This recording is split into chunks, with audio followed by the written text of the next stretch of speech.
All right, so it all comes down to this. It's the knockout part of the season. Clearly, I'm talking about Liverpool, Manchester United, Sunday morning. No. No, I'm not? Talk about the NFL playoffs, Drew. All right, let's talk about the NFL playoffs then. So it's Wild Card Weekend here in the NFL. We got games Saturday and Sunday. And first of all, let's break down the Jets-Colts. As Josh Barron clearly is a Jets fan, I'm a Colts fan, so we'll be going head-to-head on Saturday night. This should be a good one, Drew. I mean, it really comes down to how Mark Sanchez and the Jets' offense performs in this game. I mean, I know the defense has been having some trouble of late, but, I mean, I think you can rely on the defense in the playoffs. Rex Ryan isn't going to go out there and let his defense have a bad game. First round playoffs against the Colts, who it's a personal matter with him. I mean, he is 0-5 against the Colts in his career, so, I mean... unbeknownst to us Colts fans, it's personal. I didn't even know it was personal, but apparently it is if you listen to Rex Ryan. From the Colts perspective, this game, seeing as how we don't have our usual weapons. We don't have Dallas Clark. We don't have Austin Collie, which played huge last year, as they were able to torch the Jets secondary. But the thing is, the Peyton Manning makes any of those receivers and tight ends look like the Dallas Clark or the Reggie Waynes, Reggie Wayne's still there, but those good wide receivers that they had in the past, Austin Collie, Blair White fills in, and he's just fine. He's filling in decently. Pierre Garçon is Mr. Drops at the moment. I'm still concerned about him. He'll make a big play, but then he'll drop a slant for no reason. So it's you never know what you're going to get out of him. Your Blair White has filled in nicely for Collie. Tammy's filled in nicely for Clark, but they're still not the same level as receivers that they are. So from that perspective, I'm nervous as a Colts fan. I'm hoping that Peyton Manning will find a way to get it done.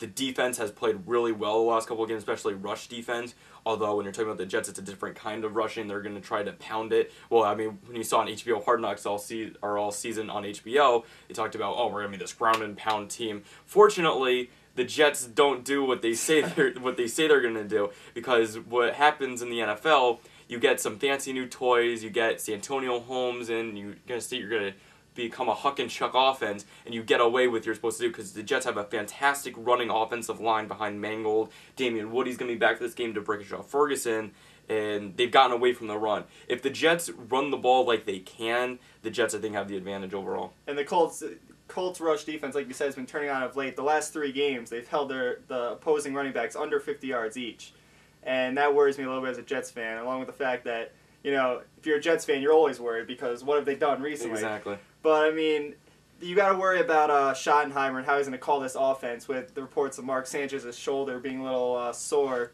in the past couple of weeks, because he's known for, you know, if the quarterback's maybe not feeling it, adjusting his offense to this little screen and short dump and these little screen passes that don't do anything, and that worries me as a Jets fan. I got to agree. Brian Schottenheimer is very up and down when it comes to his game plans. I mean, he has great games sometimes, fantastic games. But he has a couple of games, and you just scratch your head going, what exactly was the game plan? Exactly.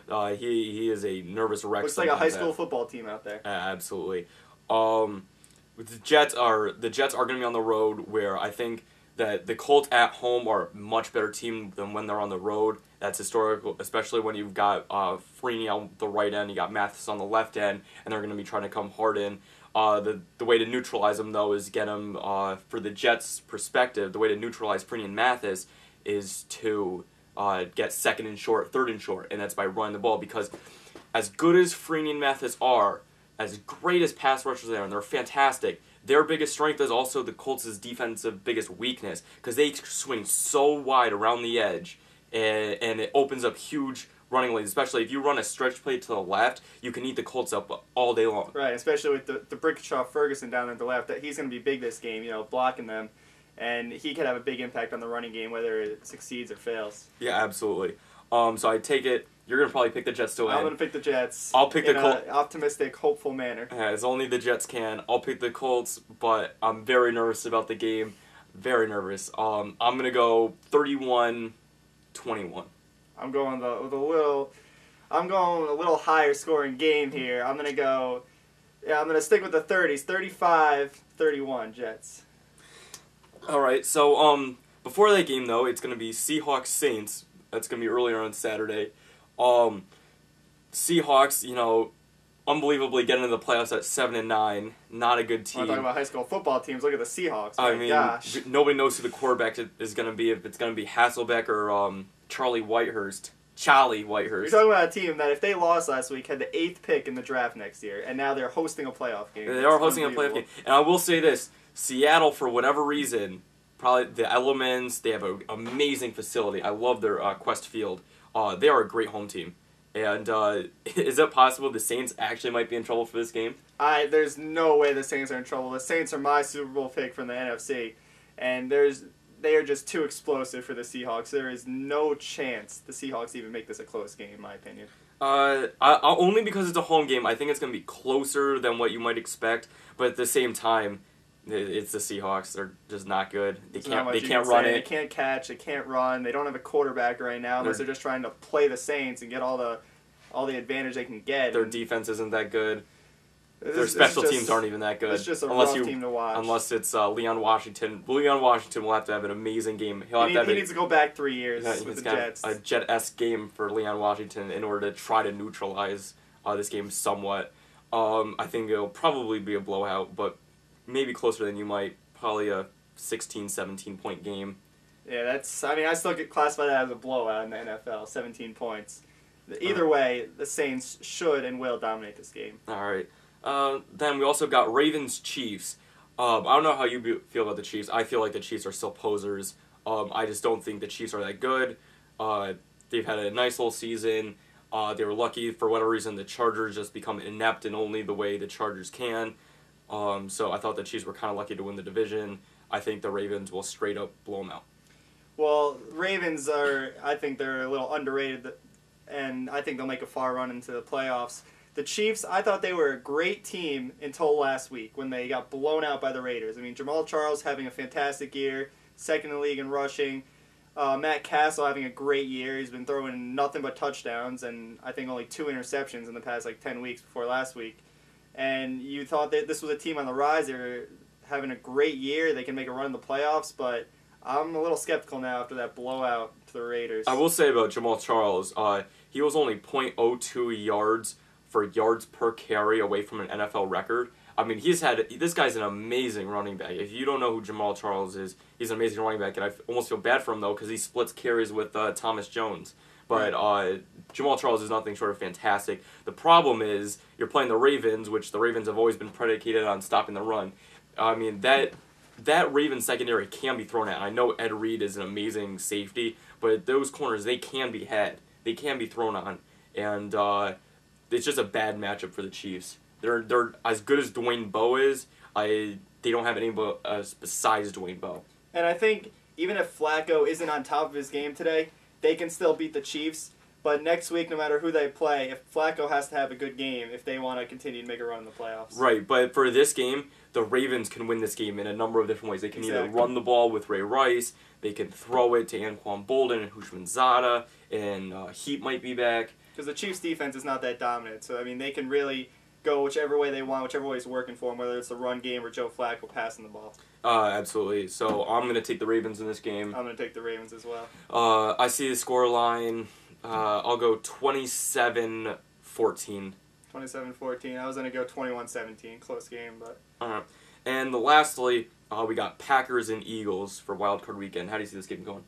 I mean, the Eagles have been struggling of late. Michael Vick has not been the same. I really think the Packers are going to make a statement in this game. Aaron Rodgers has been hot as of late. The Packers have been turning it on, made the late push into the playoffs, and it's all about when you peak. And right now, the Packers are peaking, and the Eagles are struggling a little bit. They're just not the same as they were earlier this year. Well, I absolutely agree about Aaron Rodgers. For me, he's my MVP for this season. I think he's nothing short of fantastic as a quarterback. He's an unbelievable leader. He also is a good rusher, which you can think about this game. The rushing quarterback is Michael Vick, which is true, but Aaron Rodgers does a lot for the Packer rushing game because several times this season he's led the team in rushing.